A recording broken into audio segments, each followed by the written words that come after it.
انہیں پیوٹن کی طرح کے ہوشیار، ویل کنیکٹڈ اور بھروسہ مند آدمی کی ضرورت تھی جو ان کی حکومت کی گرتی ہوئی ساکھ کو بحال کر سکے۔ اسی لیے بورس یلسٹن نے 1997 میں پیوٹن کو ماسکو بلایا اور اپنے ساتھ کام کرنے کی دعوت دی، جو پیوٹن نے بخوشی قبول کر لی۔ پھر عرصہ 2 سال ہی میں پیوٹن نے اپنی قابلیت اور ذہانت سے بورس یلسٹن کو اپنا گرویدہ بنا لیا، جس کے نتیجے میں بورس نے پیوٹن کو اپنا وزیر اعظم بنا لیا۔ بورس پیوٹن پر اندھا اعتماد کرنے لگا۔ بورس کو پیوٹن سے اس قدر لگاؤ ہو گیا تھا کہ بورس یہ سوچنے لگا کہ اس کے بعد پیوٹن ہی اگلا پریزیڈنٹ بن سکے۔ لیکن اصل مسئلہ یہ تھا کہ اس وقت تک ملک میں پیوٹن کی پولیٹیکل پاپولیرٹی نہ ہونے کے برابر تھی۔ بورس اور پیوٹن ابھی اپنے اگلے لائحہ عمل کے بارے میں سوچ ہی رہے تھے کہ رشیا کے 3 شہروں یینکس، ماسکو اور وولکوڈونیکس میں بم بلاسٹ ہو گئے، جس میں 300 سے زائد لوگ لقمہ اجل بن گئے، اور ان دھماکوں کی ذمہ داری چیچن باغیوں نے قبول کر لی۔ سارا رشیا ہل کر رہ گیا۔ خوف و ہراس کی شدت اتنی تھی کہ لوگوں کی گھبراہٹ نے رشیا کے معمولات کو دباؤ کا شکار کر دیا۔ یہی وہ موقع تھا جس نے پیوٹن کو اپنی پاپولیرٹی بڑھانے کا موقع دے دیا۔ پیوٹن نے ٹی وی پر آن ایئر آ کر یہ اعلان کرنا شروع کر دیا کہ چیچن فائٹرز کے خلاف ایکشن کرے گا، اپنے لوگوں کی اموات کا بدلہ لے گا۔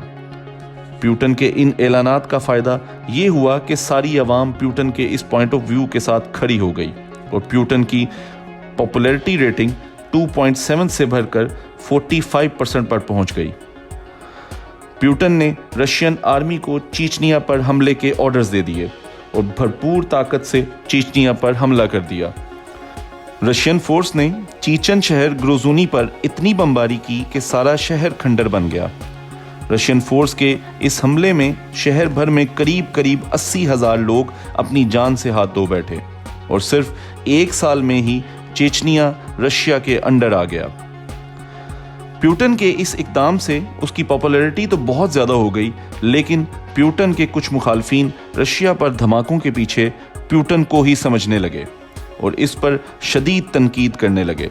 ان کے مطابق پیوٹن نے یہ سب صرف اس لیے کیا کہ پیوٹن کو عوام کی حمایت مل جائے اور آئندہ آنے والے انتخابات میں پیوٹن کے صدر بننے کی راہ ہموار ہو سکے۔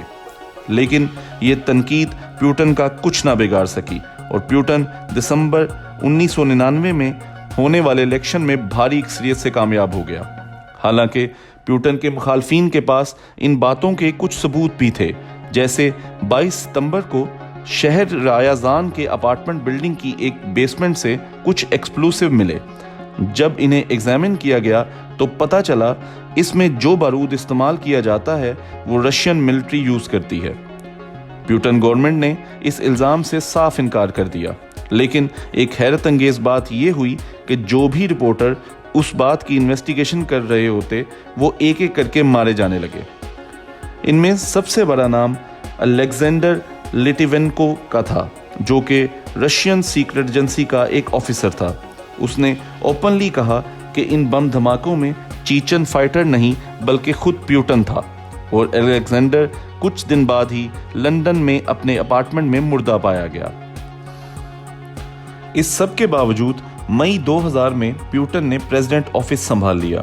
پیوٹن کے پہلے ٹینیور میں رشین اکانومی 7% کی گروتھ سے بڑھ رہی تھی، اور اس کی بڑی وجہ آئل اور گیس کی بڑھتی قیمتیں تھیں، جس سے رشیا میں بلینز آف ڈالرز آ رہے تھے۔ اس وجہ سے مارچ 2004 میں پیوٹن دوبارہ 71% ووٹ لے کر ایک دفعہ پھر پریزیڈنٹ بن گئے۔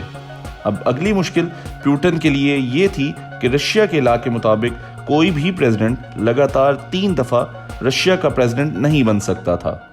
اس کا حل پیوٹن نے یہ نکالا کہ 2008 کے الیکشن میں پیوٹن نے اپنے ڈپٹی ڈیمٹری میڈویڈیف کو پریزیڈنٹ بنا دیا اور خود پرائم منسٹر بن گئے، اور مارچ 2012 کو پیوٹن پھر سے 64% ووٹ لے کر دوبارہ پریزیڈنٹ ہاؤس پہنچ گئے اور ایک لا پاس کروایا جس کے نتیجے میں پیوٹن 2036 تک رشیا کے پریزیڈنٹ رہ سکتے ہیں، اور آج کی ڈیٹ تک وہی رشیا کے پریزیڈنٹ ہیں۔